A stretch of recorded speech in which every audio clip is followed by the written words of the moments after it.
India का retired major, नामी पता नहीं, गुमनाम, बेनाम, बदनाम, पता नहीं क्या नाम है, अल्लामा हाफिज साद हुसैन रिजवी के लिए कुछ बकवासात की, जिसमें कहा कि ये भीख मांगने के लिए अब एटम बम का सहारा लेंगे। साद रिजवी नाम का एक पाकिस्तानी क्लरिक है, एक रिलीजियस लीडर कह लीजिए। ओ खबीस इंसान पे एनालाइज करना सही सीख। वैसे तो तुम बड़े पढ़ाकू बनते हो, पर गाय का मूत्र पीने वाले लोग हो तो तुम्हें काय की पढ़ाई की पता, तुम्हें वही पता जो तुम पीते हो, वही गंद मुंह से निकालते हो। वो कहा गया हमारी किताब के लिए, कुरान पाक की तहफ्फुज के लिए, कि एक हाथ में कुरान पाक लो, दूसरी में एटम बम का बक्सा लो। आप कहोगे बक्से में एटम बम कहां से आएगा? तो मिसाल दी है जाहिल इंसान, पहले बात को समझ लो कि वो स्वीडन ले जाओ और कहो कि कुरान के तहफ्फुज के लिए आए, दुनिया की तमाम नेमतें तुम्हारे पास आ जाएंगी। तो क्या वो कुछ मांगने के लिए कहा गया था? वो कुरान के तहफ्फुज के लिए कहा गया था। और तुम्हें किस चीज की मिर्चियां लग रही हैं? कहीं ऐसा ना हो कि अगली बार साद रिजवी तुम्हारे लिए बात कर दे।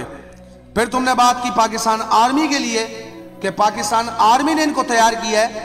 तो पाकिस्तान आर्मी क्या, दुनिया की कोई आर्मी भी अल्लामा खादिम हुसैन रिजवी का एक आधा भी नहीं बना सकती। और जहां तक बात रही मेरी पाक आर्मी की, तो याद रखना लब्बैक का हर नौजवान पाकिस्तान आर्मी के शाना बशाना खड़ा है। जिस दिन इंडिया से जंग होगी उस दिन लब्बैक का हर कारकुन, रिजवी फोर्स का हर कारकुन एक आर्मी की तरह तुमसे लड़ने के लिए पहुंचेगा। कहा था ना साद भाई ने कि अगर लब्बैक वालों के मत्थे लगोगे ना तो शायद अभी बरसों पड़े हो लाल किले पे झंडा लहराने के लिए, लब्बैक वाला के तो घंटों में हो जाएगा काम। और सही कहा तुमने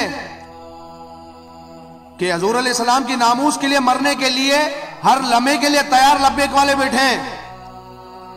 अल्लामा खादिम हुसैन रिजवी हजूर अलैहिस्सलाम की मोहब्बत का जो दिया इस दिलों में रोशन करके गए, वो किसी से छुपा नहीं है।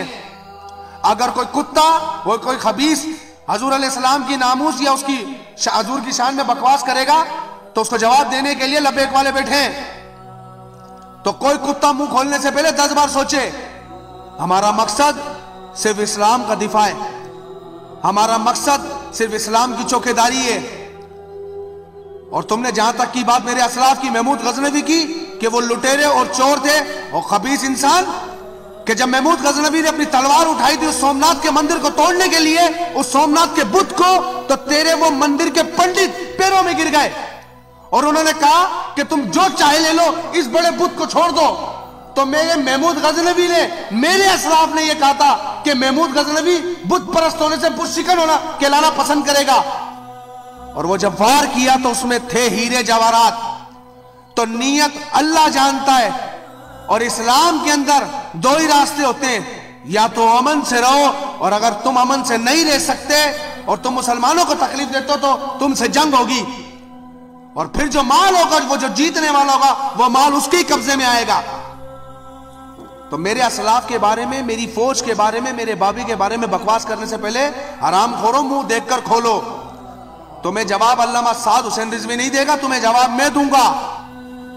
अमीर के पास करने के लिए बहुत काम है, तेरे जैसे बंदे के लिए जवाब देने के लिए नहीं है। लेकिन एक बात तो तय है, यहां पर पाकिस्तानियों को देखना है कि पूरा इंडिया और पूरा आलम में कुफर साद हुसैन रिजवी के खिलाफ बकवास कर रहा है। तो तुम अभी भी गैरत नहीं खाओगे कि तुम साथ खड़े हो जाओ ये देखकर कि तेरा मेरा रिश्ता क्या, ला इलाहा इल्लल्लाह। पूरा आलम कुफर चीखे मार रहा है, आसमान सर पर उठा लिया है। मैं तमाम मुसलमानों को कहना चाहता हूं, नेक मकसद में सब एक साथ खड़े हो जाओ। हम सिर्फ हजूर की इज्जत के लिए काम कर रहे हैं, हम दीन इस्लाम के लिए काम कर रहे हैं, तहरीक लब्बैक का और कोई मकसद नहीं है। अगर कोई भी बयानिया दिया होगा तो अवाम के लिए दिया गया होगा, जाती तौर पे कुछ नहीं होगा। मैं तमाम लोगों को कहना चाहता हूं, इन काफरों को पहचान लो और इनका रद्द करो। अस्सलाम वालेकुम वरहमतुल्लाहि वबरकातुहू।